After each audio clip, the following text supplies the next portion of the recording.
Assalamualaikum warahmatullahi wabarakatuh.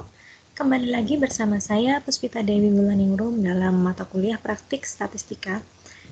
Untuk pertemuan kali ini kita masih membahas mengenai uji asumsi klasik untuk regresi berganda. Jadi sudah kita pelajari mengenai terakhir kemarin mengenai heteroskedastisitas. Nah, untuk pertemuan kali ini kita mempelajari mengenai autokorelasi. Jadi autokorelasi ini adalah uji tes di mana kita tuh ingin mengetahui apakah dari data ini tuh ada pengaruh atau ada korelasi dengan data periode sebelumnya. Jadi di periode ini apakah ada kaitannya dengan periode sebelumnya. Misal ketika kita melakukan penelitian di misalnya laporan keuangan di bursa efek gitu, kita ambil salah satu perusahaan, kemudian misalnya data di bulan Februari ternyata itu berkaitan dengan data di bulan Januari. Jadi misalnya ketika Januari ada perubahan di Februari itu karena ada sesuatu di bulan Januari. Jadi intinya ada kaitannya dengan periode sebelumnya, data yang saat ini berkaitan dengan data sebelumnya. Maka ketika ada kaitan seperti ini, maka terjadi autokorelasi. Artinya malah sebenarnya data itu kurang baik ketika kita ingin menguji regresi berganda karena kita tidak bisa melihat kondisi senyatanya di data Februari ini. Dia kan berarti ada perubahan, ada hal lain yang mempengaruhi data di bulan Februari. Jadi Februari itu nggak independen ya jadinya malahan karena dia terpengaruh dengan data tahun sebelumnya. Oke, untuk autokorelasi ini kita coba latihan dengan menggunakan data yang sudah kita simpan di minggu-minggu lalu. Kita buka SPSS. Kita buka SPSS-nya. Nah, ini data yang sudah kita gunakan di minggu lalu, termasuk yang waktu itu kita sudah ada mengerjakan heteroskedastisitas, jadi di sini ada residual yang pertama dan ada APS UI-nya yang kemarin. Nah, untuk menguji autokorelasi itu ada beberapa langkah juga, ada beberapa cara. Yang paling sering biasanya kita menggunakan Durbin-Watson. Jadi untuk menganalisis autokorelasi kita bisa menggunakan analisis dari Durbin-Watson. Kita bisa ambil di sini dari analyze seperti biasa ya, regression, linear. Nah, ini row-nya kita masukkan ke dependent, kemudian variabel independen ini juga kita masukkan ke 5-5-nya. Lalu silahkan klik statistiknya. Di statistik ini ada Durbin-Watson.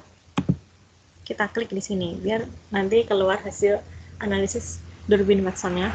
Kemudian klik continue dan di OK.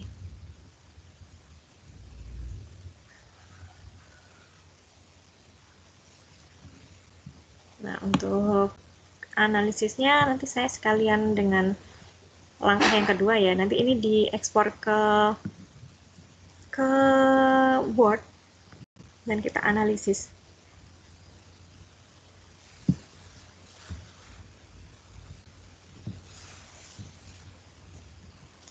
Kemudian kita juga bisa menggunakan yang kedua yaitu dengan run test. Di run test ini kita menggunakan menu yang akan kita gunakan nanti di transform seperti ini. Oh ya, kalau punya kalian res sama FSUI-nya belum ada, berarti perlu digunakan langkah yang di heteroskedastisitas agar muncul ini ya, muncul variabel ini, abs UI dan res 1, seperti langkahnya seperti di heteroskedastisitas itu. Nah, untuk yang di run test kita menggunakan analyze, menu analyze, kemudian non-parametric test. Di sini kita lihat, kita ambil yang run. Kalau di sini tidak ada ya. One sample, independent sample, related sample, kita ambil yang legacy dialogs. Di situ ada runs. Kita pilih runs. Kemudian masukkan standardized residual di sini ya. Res 1-nya kita masukkan ke test variable list.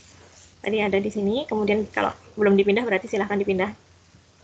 Tadi ada di sini ya. Saya pindah ke sini. Nah. Kemudian di sini mediannya dipilih. Dan klik OK. Nah, hasilnya kemudian saya export ke Word dulu.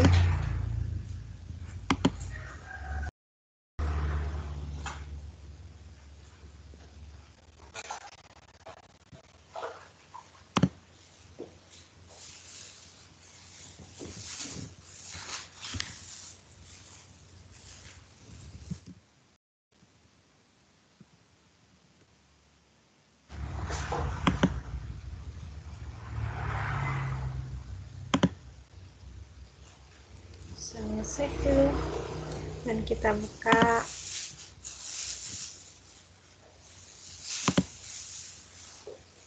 hasilnya di Word.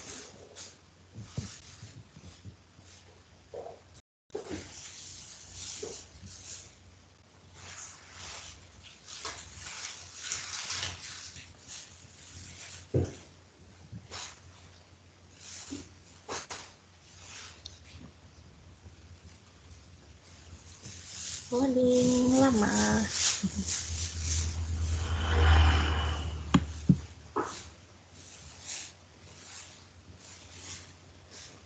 Nah, muncul tadi hasil dari yang sudah kita uji tadi ya. Ini ada hasil Durbin Watson-nya. Senilai 1,905. Nah, untuk Durbin Watson ini kita menganalisis apakah ada autokorelasi atau tidak itu dari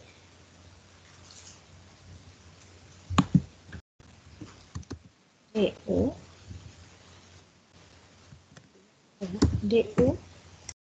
Jadi kita perlu menggunakan hasil hitung, kemudian kita bandingkan dengan tabel Durbin-Watson. Saya sudah mencantumkan tabel Durbin-Watsonnya di ini, di My Class. Kalian bisa download atau bisa sebenarnya download sendiri juga, cari di Google. Saya juga tadi hasil googling ketemu. Ini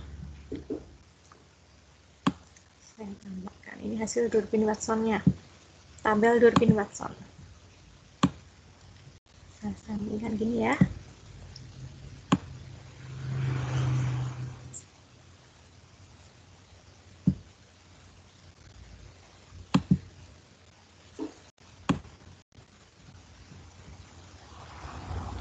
Oke. Untuk persyaratannya, jadi untuk Durbin-Watson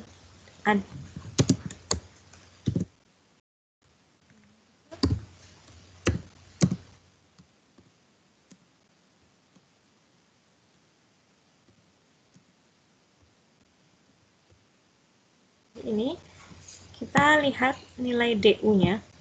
Jadi untuk tabel Durbin-Watson ini ada DL dan DU. DL ini artinya nilai Durbin-Watson yang lower, berarti nilai batas paling bawahnya, dan DU itu berarti Durbin-Watson upper, berarti nilai batas paling tingginya. Nanti data yang akan kita gunakan adalah nilai Durbin-Watson yang upper, yang DU. Dan di tabel ini ada N, itu berarti jumlah sampelnya, dan ini K itu berarti jumlah variabelnya. Di data kita itu variabelnya ada 5, maka nanti kita lihat yang K sama dengan 5. Nanti kalau variabelnya cuma 2, berarti kita lihatnya K sama dengan 2. Variabel independennya 3, berarti variabel yang kita lihat K sama dengan 3. Nah, kalau kasus kita itu kita menggunakan 5 variabel, berarti K sama dengan 5 ya. Data yang K sama dengan 5 yang kita gunakan. Kemudian kita lihat nilai N-nya. N-nya kita ambil, jumlah sampel kita waktu itu adalah 36. Jadi di bagian sini 36. Kita ambil garis lurus ke belakang. Dan kita menemukan nilai DU-nya adalah 1,7987. Nah, sedangkan untuk menentukan apakah ada autokorelasi atau tidak, langkahnya kita masukkan DU-nya, itu apakah lebih kecil dari nilai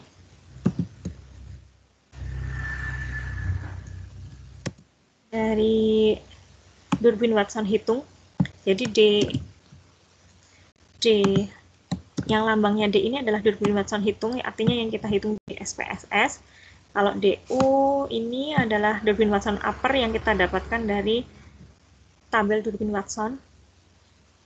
Kita masukkan tadi ya, tadi di tabel nilainya 1,7987, itu kurang dari 1,905. Berarti untuk sampai di bagian depan masuk ya, karena memang nilai DU itu lebih kecil dibandingkan D-nya. Dan syarat yang kedua adalah 4 min DU.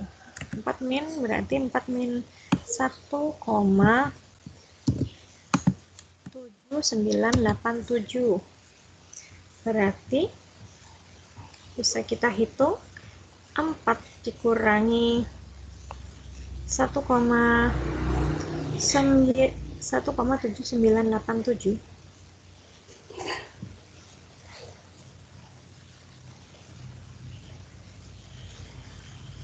Hasilnya adalah 2,013. 1,905 itu lebih kecil dari 2,2013. Benar ya, berarti ketika ini semuanya syarat ini sudah benar, berarti tidak terjadi autokorelasi.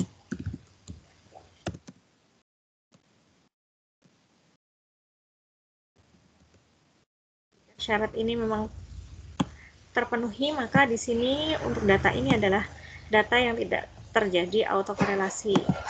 Berarti untuk data ini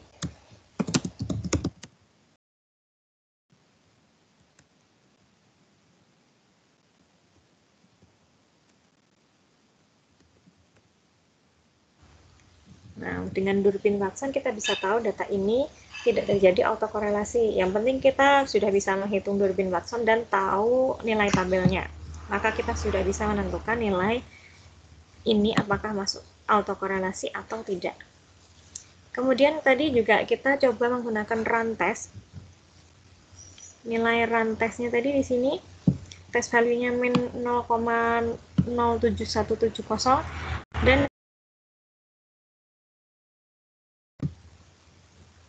signifikansinya 0,866.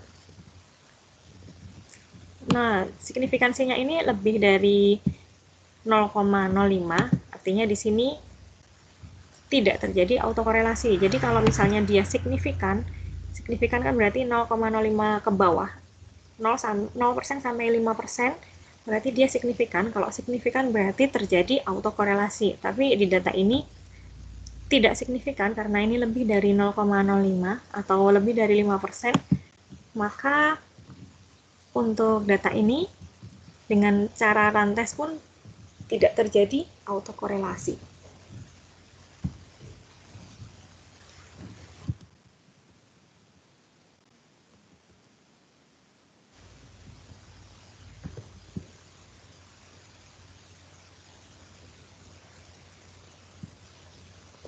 kurang nih.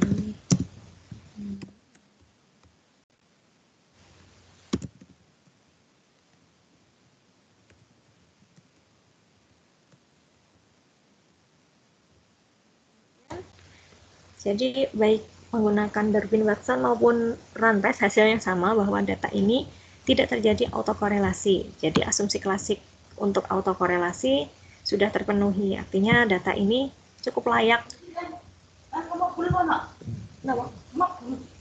Oke.